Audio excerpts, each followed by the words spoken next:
sinabi ko sa kanyang rason kasi Pero ano nga yung totoong rason? hindi, ang tulad ko siya nakakita ng plano namin. Sa Yun lang ito naman po kasi nagre-record. wala namang Wala namang alam. Kaya lang, ayaw mo na talaga. Opo, last time po ngayon. O yun, sarado na tayo. Eh, iniwan mo siya.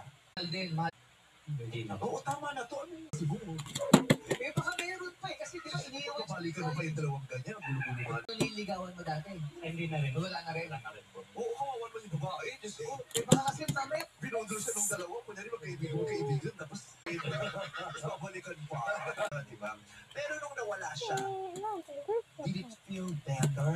Mas mo, o kumikat dahil nawala siya sa feeling mo. Emotion ako eh. Ay, pero kasi mixed emotion. Masim na. Ano mga emotion niya? Na yung relasyon. Kasi nalalaman mo yung unang sa lagi kami nag-aaway po. Ganda. Palagi